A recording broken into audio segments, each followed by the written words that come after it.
Great men do not seek power. They have power thrust upon them.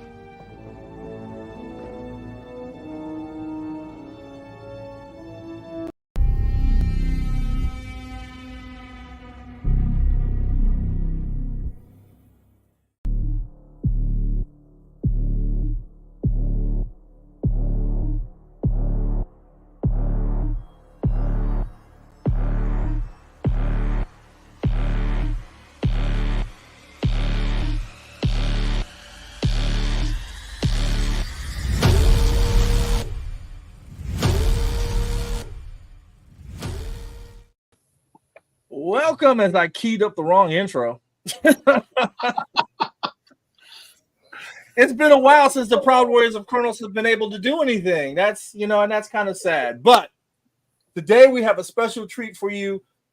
Katala has been talking with Anita, and we are graced here today with an author who obviously really needs no introduction, because he wrote one of the best parts of Klingon literature. So, of course, you guys know that Anita is first chair in Convivial, right?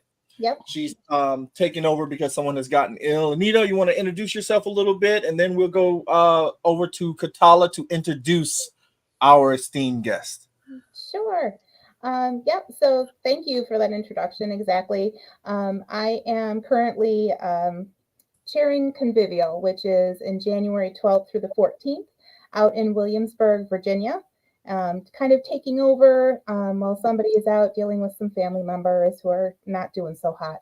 So hopefully they'll be back in time. But in the meantime, I'm here.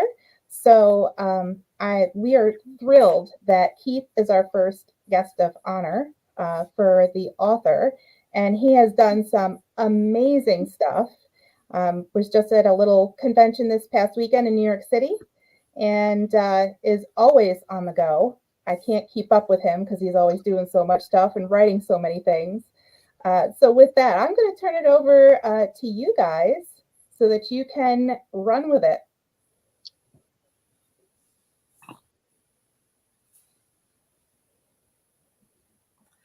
You're muted.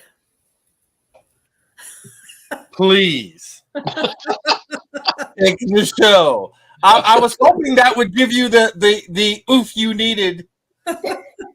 As ambassador of the Proud Warriors of Kronos, please introduce our esteemed guest. We have a well-known author and martial artist, Keith R. DeCandido. One of my favorite books is The Klingon Art of War. Also, The Burning House is excellent. He'll be guest at Convivial. I hope everybody comes down to see him and come and have fun at Convivial. So, Mr. DeCandido, please talk to us about your works with Star Trek and. Well, first of all, it's pronounced DeCandido. DeCandido. DeCandido, okay. Yes. And just call me Keith, for crying out loud. Okay. I have been a fan of Star Trek pretty much since birth. My parents watched the show when it first aired, when the original series first aired in the late 60s. And we always watched the reruns when I was a kid. I grew up in New York City, still live here. And one of the local independent stations aired Star Trek every weeknight at 6 o'clock, and that was our routine. We would come home from work and from school, we'd watch Star Trek, and then we'd have dinner. And so this is how I grew up. And I've always followed along with the fiction. I was an avid reader of the Simon & Schuster novels, Bantam novels as well, the James Blish adaptations, the comic books that DC put out in the 80s. And I always thought it would be cool to write them too at some point. My fiction writing career started about almost 30 years ago when I wrote a Spider-Man short story back in 1994. Did some more short fiction, did some novels, and then in 1999, having already written 4 novels, John Ordover over at Simon & Schuster invited me to pitch a Star Trek novel. I pitched one, he hated it, and but at that point, he had just gotten in the script for What You Leave Behind, the final episode of Deep Space Nine, and he said, "Hey, last episode of DS9 has Worf going off to become Federation ambassador to the Klingon Empire. How'd you like to write his first mission as an ambassador?" And I said, "Great." So we worked out the plot together, and that became my first novel. I also was invited to pitch to Wildstorm Comics because they had just acquired the Star Trek Comics license, and I pitched the Perchance to Dream miniseries for them, which was actually the first of my Trek works to be published. The Worf novel, Diplomatic Implausibility, didn't get published till 2001. The comic book came out in late 1999 and early 2000. And then in mid-2000, John and I helped develop the Starfleet Corps of Engineers series, which was a series of ebooks, a monthly series of ebooks that launched in 2000, continued until 2007. I was the editor in charge of that line, and I also contributed several novellas to the series.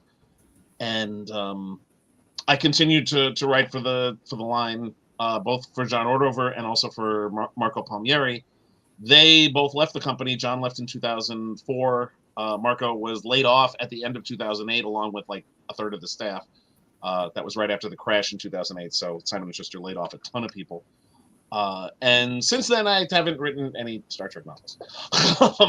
The editors who took over haven't really evinced any interest in hiring me. I have still continued to work in Star Trek in some form or other since 2009. Couple things that I already had worked on came out in 2010 and 2011. I did some couple things for IDW. And oh yeah, those all look familiar. And I also I also did the Klingon Art of War, which was while it was eventually published by Simon & Schuster, I did that through a book packager called Becker and Meyer. And I've continued to write about Star Trek for Tor.com, where I've been doing rewatches of all the older shows. I've done the original series, Next Generation, Deep Space Nine, Voyager. I'm currently on Enterprise, and I'm actually going to finish Enterprise in early 2024. Do you have a favorite? I'm sorry? Do you have a favorite from the series? I would have to go with Deep Space Nine of the older shows. For a lot of reasons, not the least of which was the fact that it built so well on what came before it. DS9 wouldn't have been as good as it was if the original series, The Next Generation, hadn't come before it. And it did a really good job of being a literal spin-off of those two shows. I'm also enjoying the hell out of the current shows. And I've been reviewing them for Tor.com. So I've basically written about every Star Trek episode pretty much for Tor at this point, or I will once I'm finished rewatching Enterprise.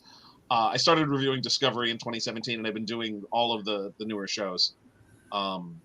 And of the current shows, the one I think I'm enjoying the most is Strange New Worlds. Yes. Yes. Although Although I honestly think that the best one of the new shows is Prodigy, which is, I'm so glad that got revived on Netflix. Mm-hmm. It's really just a wonderful. But like I said, I'm enjoying all of them. And I've also started writing Star Trek fiction again, thanks to Star Trek Explorer magazine. That's the newest iteration of a Star Trek magazine, which is published by Titan, and part of their license is they can put short fiction in each issue. So each issue has the magazine has 2 short stories in it, and then there's a digital supplement that goes to subscribers, which has 2 more short stories in it. Bunch of people have been doing stories for it, both people new to Star Trek and some familiar names. including Greg Cox, David Mack, James Swallow, John Peel, and I've written 3 stories that have come out, and I've got 2 more coming in early 2024. Including, and I actually had the distinction of writing Star Trek Explorer's first Discovery tie-in, which just came out, the most recent issue that came out, issue 9, which has the Strange New Worlds cast on the cover. That has a story called Work Worth Doing, which is the backstory for President Rillick, the Federation president that appeared in season 4 of Discovery. Considering that I literally wrote the book on the Federation presidency, one of my Star Trek novels is Articles of the Federation, which came out in 2005, which was a detailed look at the Federation government, and really the first one anyone had done. It's weird. On screen we have seen in detail what the Klingon government is like, Yes. what the Romulan government is like, what the Bajoran government is like, what the Cardassian government is like. We've seen very little of the Federation government. A couple presidents have shown up here and there. There's talk about the Federation Council, but we've never really seen it in depth, and Articles was partly done to address that. Which is why, I was thrilled when Discovery introduced the Federation president as a recurring character. And I was dying to write a story with her. So I was really glad that I was able to make that happen. And I've got 2 more stories coming out next year. One is another, nominally it's a Discovery story, but it actually touches on several different parts of Star Trek. And I can't really say why without spoiling it, but suffice it to say, it's a cool story. And then I'm also I'm just turning in this week a story that picks up on a line from Voyager, but it's actually not a Voyager story as such.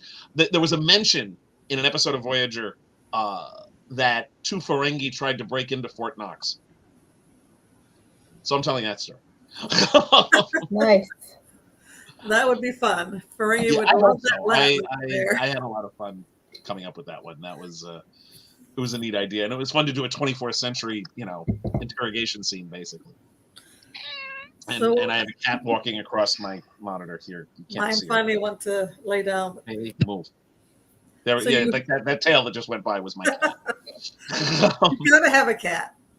Yeah. It wouldn't be an online conference without a cat. Yeah. True. Go away, Kaylee. I love you. Go. Shoo.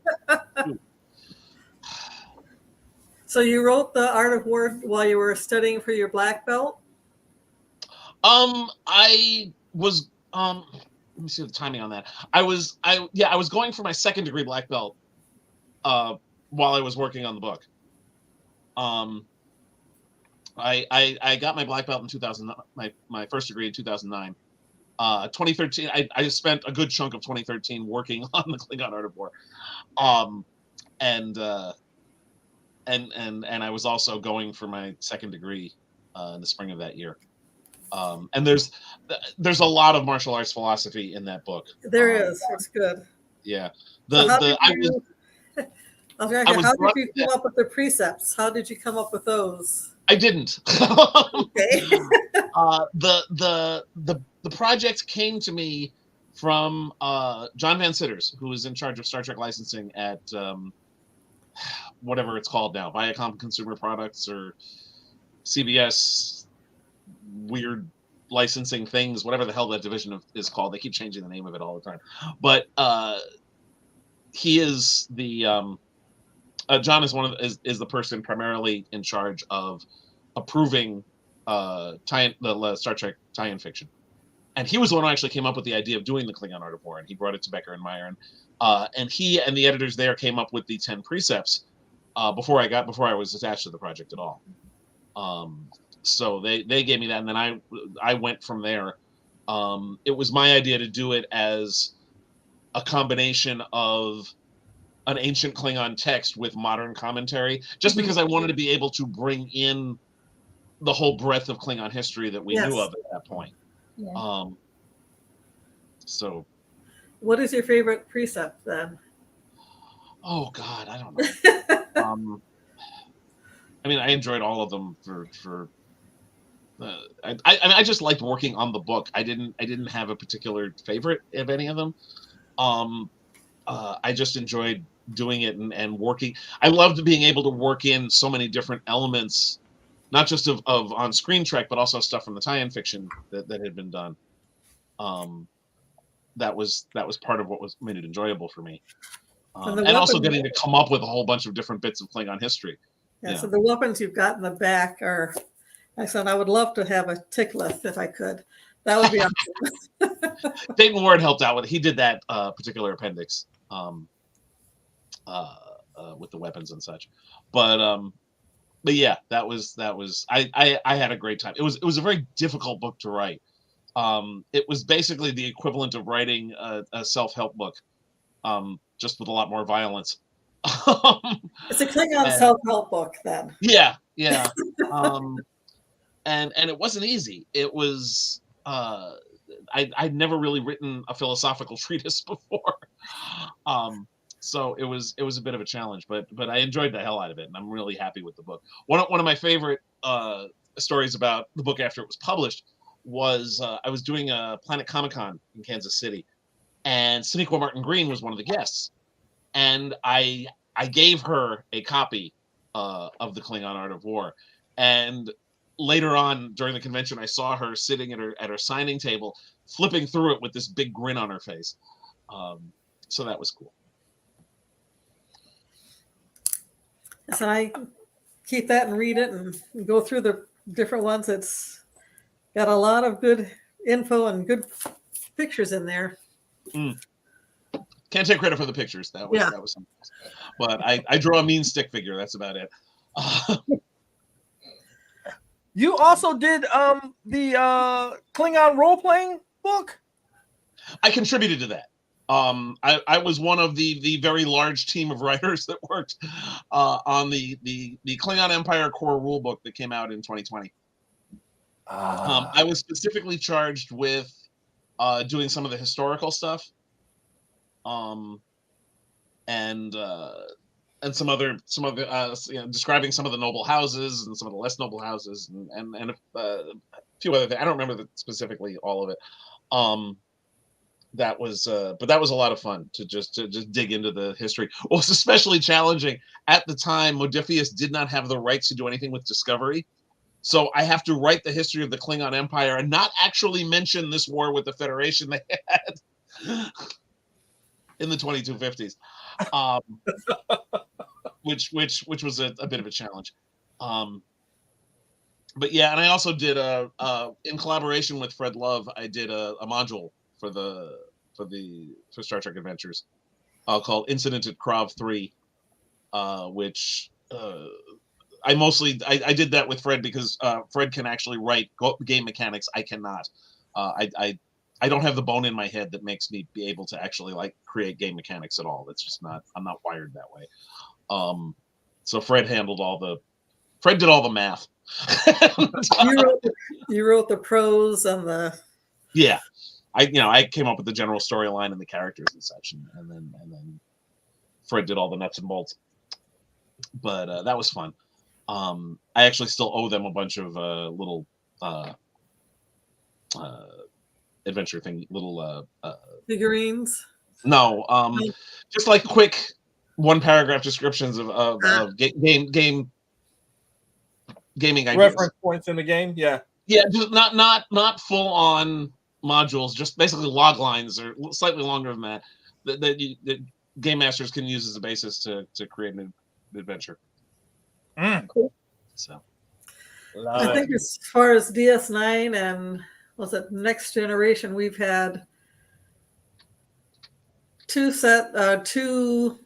stunt people, Chester Tripp III and his wife, and Dennis Madelone, who worked with he was a stunt guy.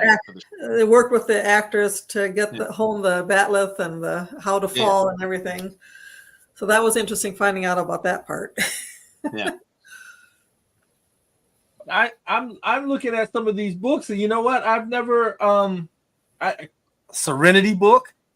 That was also one of the viewers, SW team leader at Imperial Renegade.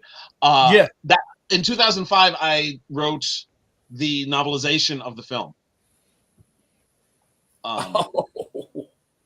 which was an entertaining story because originally the movie was supposed to be released in April of 2005, which meant the novelization that I was writing needed to be turned in the Monday of Thanksgiving week of 2004. I had 2.5 weeks. Oh, So I busted my butt and several other body parts. Got it done. So the Monday of Thanksgiving week, I email it to my editor. She emails a copy to production so they can get that process started. She emails a copy to Universal Pictures so they can start the approvals process.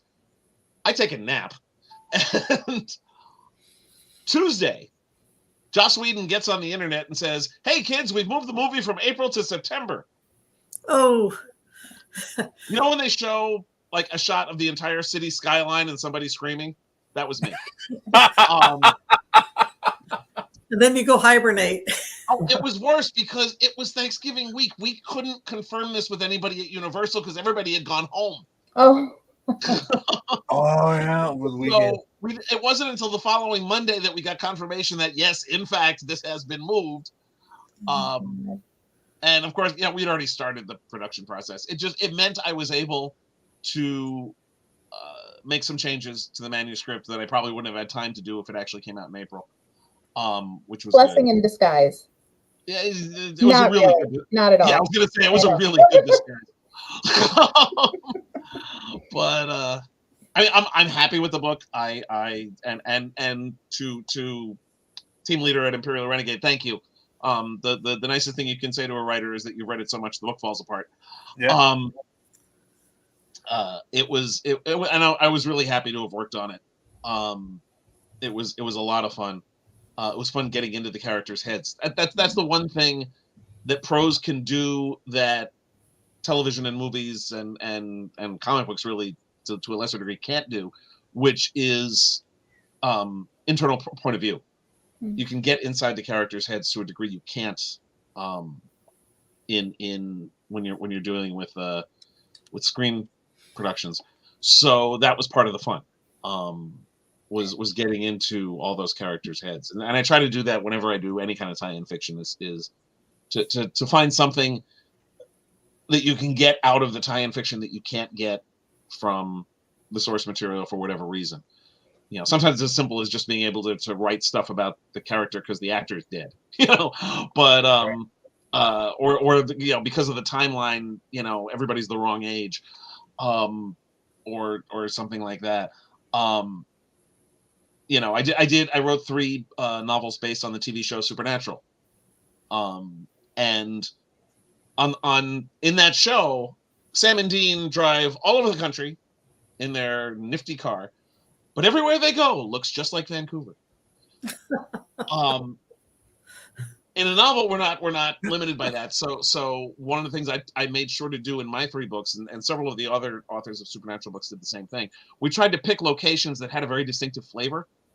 In my case, it was New York City, Key West, and San Francisco. These were places that you really can't ask Vancouver to look like at all. Although people have tried with New York, but So Can I ask you? Oh, go ahead. Go ahead, Nina. I was just wondering if, because I know I have a writer friend who has gotten stuck before. Have you ever had a character stuck in your head, and then that character is influencing everything you do throughout the day? sometimes, yeah. What's more common is that the character who's supposed to only show up in like one scene in one story, and they wind up like taking over the whole damn thing. It's really like there's one in my Precinct books.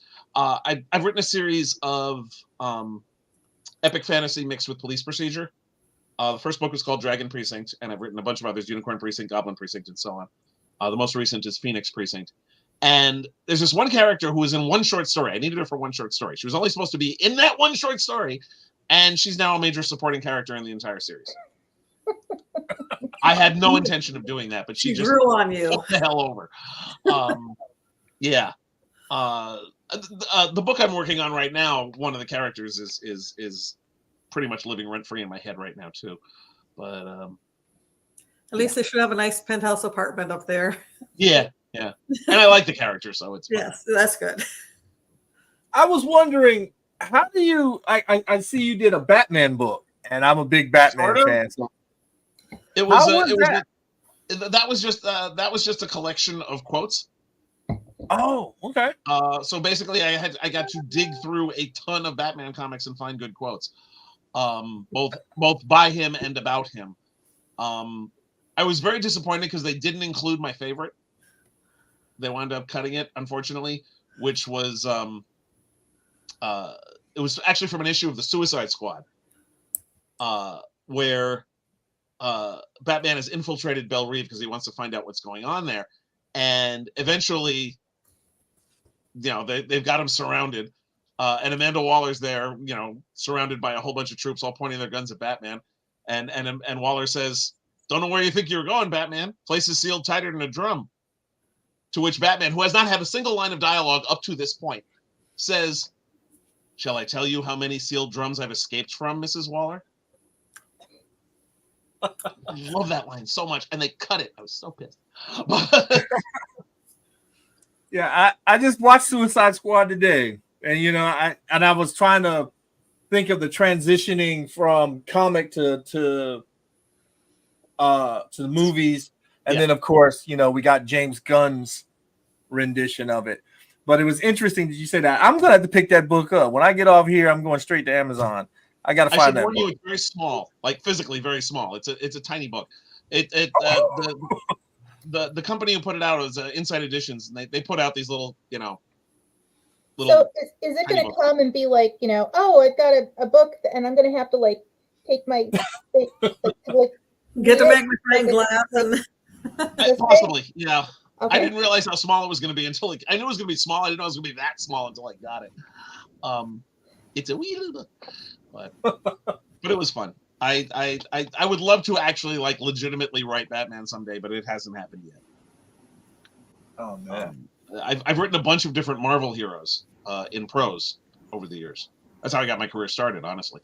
I've done Spider-Man a couple of times. I did a trilogy of Thor novels, an X-Men story, a Silver Surfer story, Hulk story. But that was fun. I like writing superheroes. So. Well, how do you get into that mindset of that character? I mean, you know what I mean? They have so much back canon. And now here you come.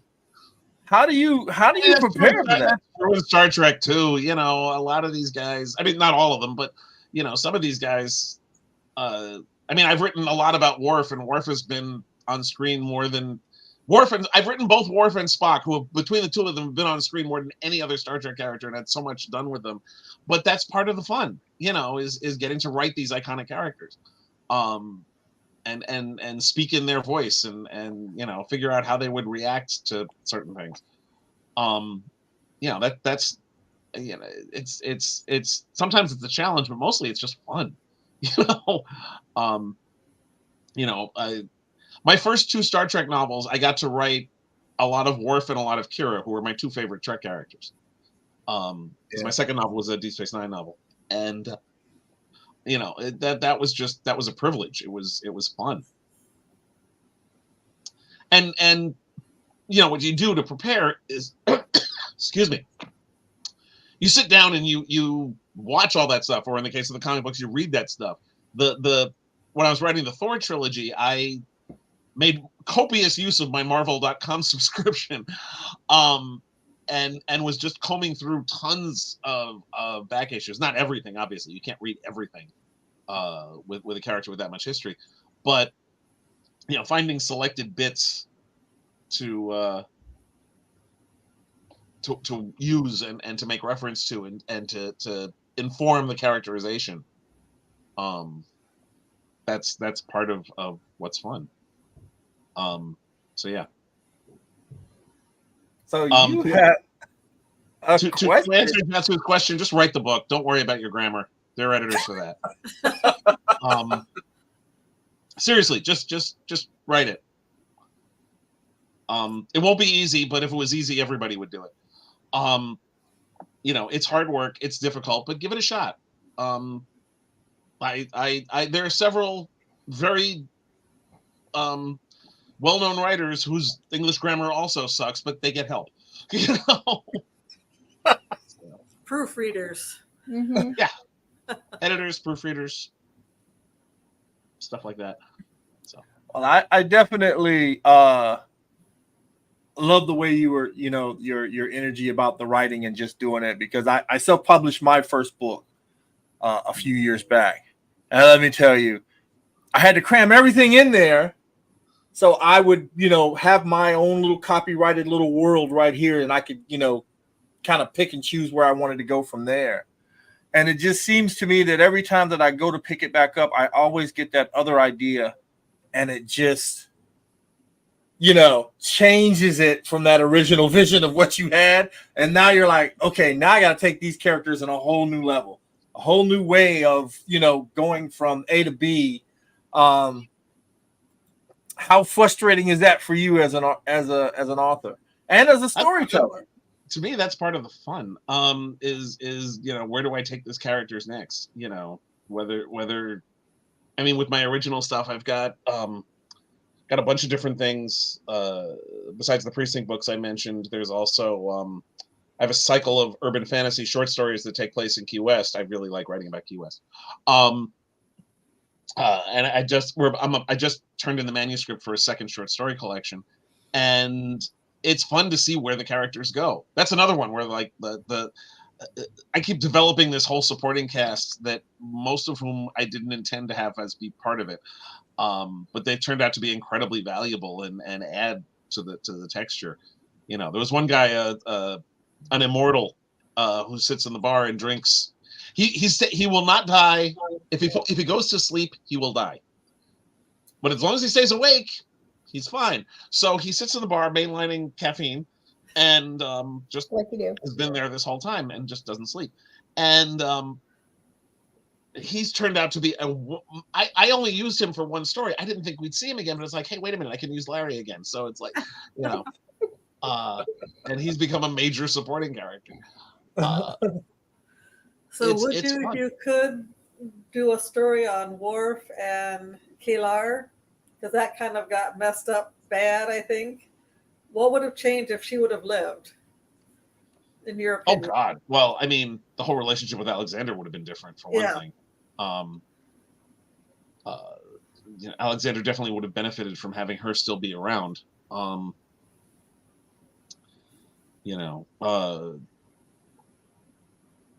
Worf's the entire direction of Worf's life would have been different if she had survived. Yeah. I mean, that's pretty much what started him on his run of really crapshit relationships. Or good relationships that ended badly, Yes. I adored the pairing of him and Jadzia, and I was so upset. Yeah. That they killed her off. And it was just such a great pairing, and but that boy just has not had good luck at all. and Kalar's death really was what kind of started that whole ball rolling. Yes. So if she had lived, it would have been a much different, much happier life for him, for one thing. And Alexander. And because Alexander would have had a good parent. I love Worf. He's a great character. Crappy father. Really crappy father. So did he grow? Did he grow from Next Generation to DS9? Did he grow as a character then? Oh, absolutely, yeah. And from there to Picard as well. And watching his evolution has been one of the fun things, to see.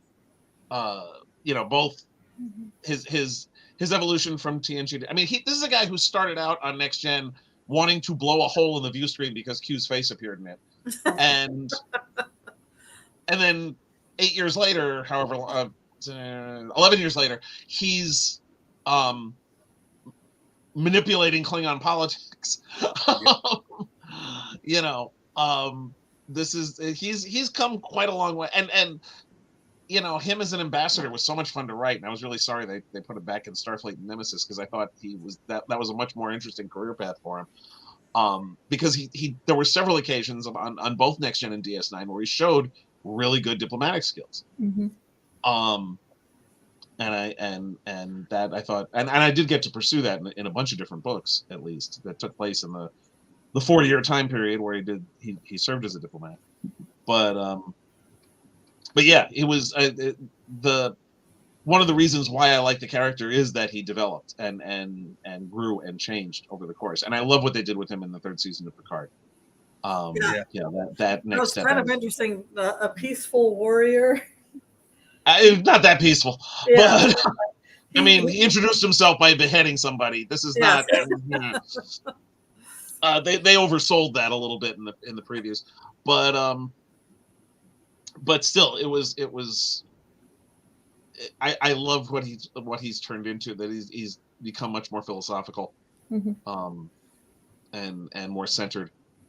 It's a good look on him, and I love the relationship with him and Rafi. I thought that was wonderful. Yeah, that was one of the characters that I didn't really have much love for until she got with Worf. Mm. You know, Oh, I liked and her I from think jump. I thought she was great. I just, I don't know. I think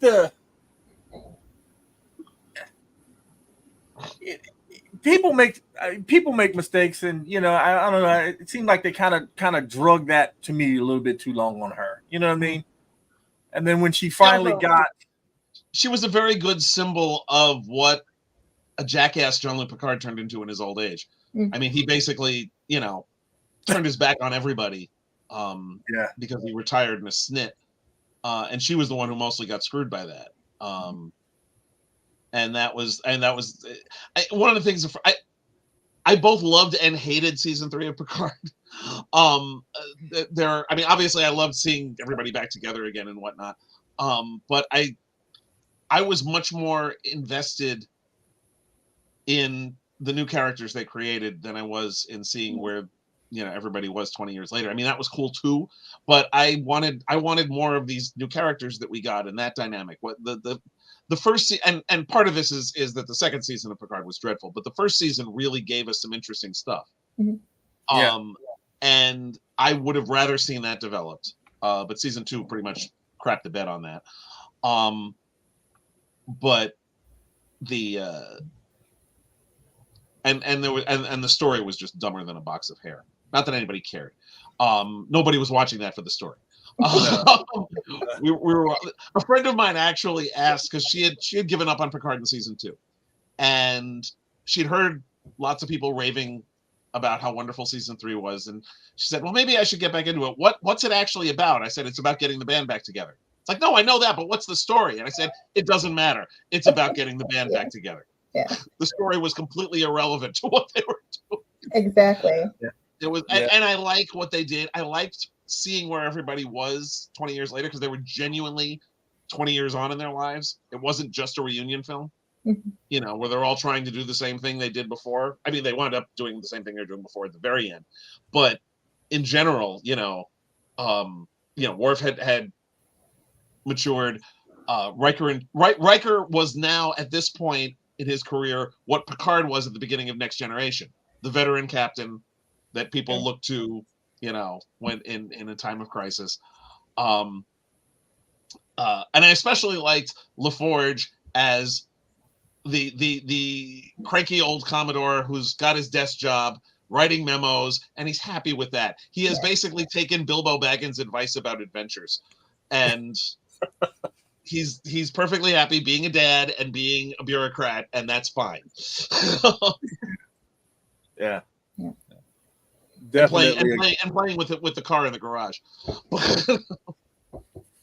Yeah, I mean that was one of the things. I never did like the Enterprise. The Enterprise D, I just didn't like the shape of it. I didn't like the way it looked. But having them put it back together again, just because it's a little project of mine, I was like, okay, that's pretty cool. You know what I mean? Mm-hmm. To be able to, like you said, open up the garage and hey, look what I got. Although after seeing what happened on Lower Decks, I think that version of Voyager that was in the museum would actually be much more useful. But True. So what do you think of Lower Decks? Oh, I'm enjoying the hell out of it. I had problems with it at first, but it's really settled. The problem was it was trying too hard to be 3 different things at the same time.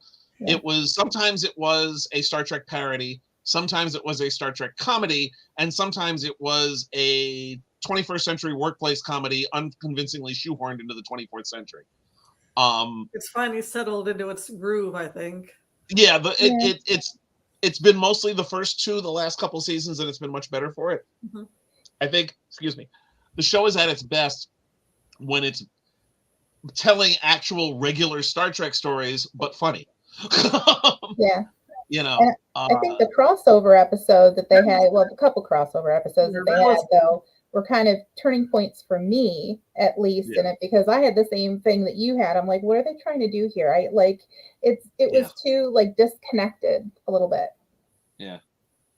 But it's coming together nicely, and I enjoyed this last season a lot. And I particularly like I said, I like when they're just telling something that works as a Star Trek story. It just happens to be silly, and it's still staying true to the core ethos, you know. Like the resolution of what happened with Agamus and Peanut Hamper, Yeah. was just that they don't want to. That Agabus doesn't want to take over planets anymore. He just wants to hang out with his friend, Yes. and that's nice. So, yeah. Oh, so Taco Cat says his favorite episode was Kirk versus the Gorn. That was a good TOS. one. Always a fun one. That was actually, it was funny. That was actually very similar to the plot of a story with the same name by Frederick Brown that appeared in one of the science fiction magazines in the 40s. And Gene Kuhn wasn't sure if he remembered the story and forgot that he remembered it and wrote the story, or if it just was a coincidence. But they wound up seeking Frederick Brown out and paying him to be credited with the story for it to avoid any legal problems, because it was the same sort of thing. But that was a fun episode. I always liked that one. Well, I was looking through some of the other books, and I see you did a lot of for. I should really cut these Computer things is off, noisy. right? Just crazy. Live television, ladies and gentlemen. Yes. Wow. You did some books on WoW. I did one World of Warcraft book. And it was how actually was that? It was the first World of Warcraft book as opposed to a Warcraft book. It was the first one with the new name. That was a really interesting experience because I have worked in over 30 different licensed universes, TV universes, movie universes, comic book universes, game universes. None of them were as aggressively micromanaged as World of Warcraft. Everything was just, Pun intended, huh? Yeah, Michael? it was. No, Jatsu, I've not written any Star Wars, not yet. I still live in hope. I would love to. There's a bunch of different parts of the Star Wars universe I would love to work in, but nothing has happened yet. But no, World of Warcraft was I spent a lot of time talking. At the time, a guy named Chris Metzen was in charge of the story for all of Blizzard's games, and we talked a lot about what we wanted to do in the book. And everything was gone over, and I had to make so many changes. No, you can't do that because this thing is happening. But they also sent me a ton of material to work with as well. And I got the opportunity to write a couple of characters I really liked. Two of my favorite characters in the lore that they gave me were Egwene and Jaina Proudmoore, and they were the two focal characters of the novel. And it was fun. I mean, I certainly can't complain about the success of the book. It was by far my best-selling book, and I know that's because of the World of Warcraft logo on top of the cover and not my name on the bottom, but I don't care. I still get the money. And I'm sorry I didn't get to do more, but Chris left the company, and they wound up doing different things, and it didn't. I wasn't able to work in the world again, but I enjoyed that one a lot. And I'm glad I got to do it. And the my favorite story, actually, I wrote it in 2005. The book came out in early 2006, and that was when WoW was really taking off, and the approval of my outline was delayed by a week because they were too busy installing 6 new servers to handle the load of all the people playing the game. Wow. Yeah. Wow. First world problems, but yeah. Yeah, we were in that crowd. We've got we've had to update computers because of that game, and I my wife still plays it, and I stopped, I think, like three games ago, because I think it's like up to like its 8th or 9th rendition of itself. But yeah, that is crazy. And I just now noticed you did a Sleepy Hollow book. the only Sleepy Hollow novel. The Random House picked up the rights to 2 books. They did a book called The Diary of Ichabod Crane, which Alex Irvine wrote, and then I was hired to write a novel that took place toward the end of season 1 of the show, and that was fun. I especially enjoyed doing that because while the show took place in Sleepy Hollow, they actually filmed in Atlanta, and their version of Sleepy Hollow really didn't look anything like the real thing. So I tried to sort of fold together their version of Sleepy Hollow with the actual Sleepy Hollow, and so I drove up. I live in the Bronx in New York, so I'm like 20 minutes south of Sleepy Hollow, and I just went up there and drove around and took pictures of everything, and I tried to set it in the actual town to a degree that the show never did, and that was fun. I also got to make use of the recreation of Fort Ticonderoga, and a couple of other and write some bits of Revolutionary War history filtered through the mode of the show with all the extra magical things that were going on during the Revolutionary War, and that was fun. I enjoyed that a lot. It was a fun book to do. I got to actually write in George Washington's point of view, which how often do you get to do that? So at Convivial, are you going to do any gaming while you're there? I know they've got a game. Anything's possible. I enjoy, both my wife and I enjoy playing board games and card games and such.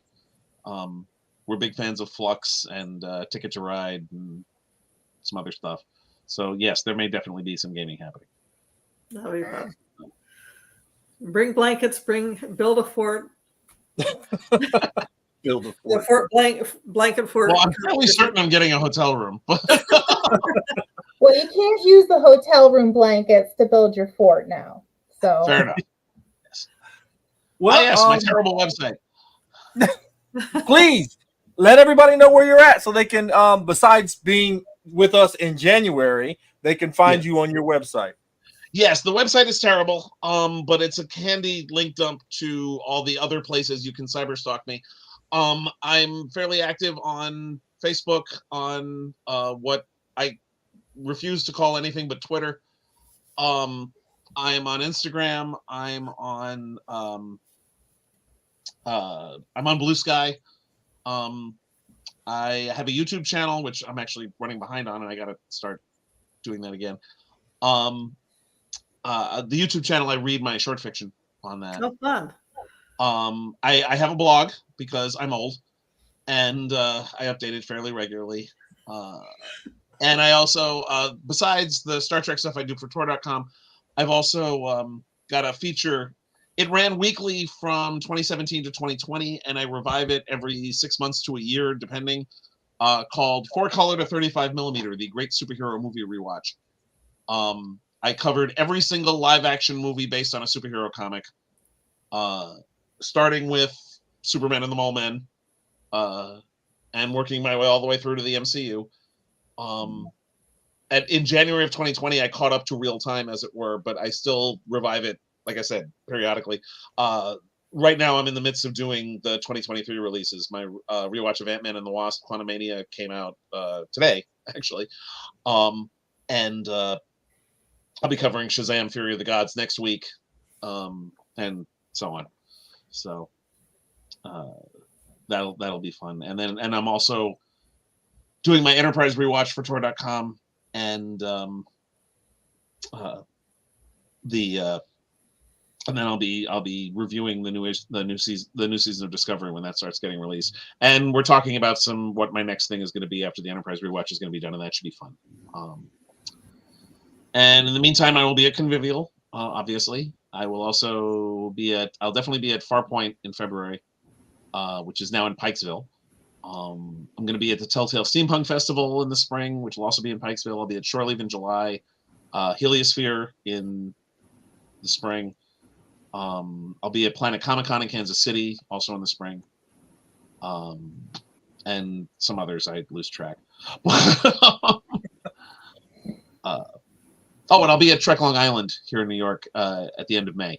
It's the weekend after Memorial Day weekend, May into June. That's a really, really fun show. A lot of Star Trek actors are going to be there.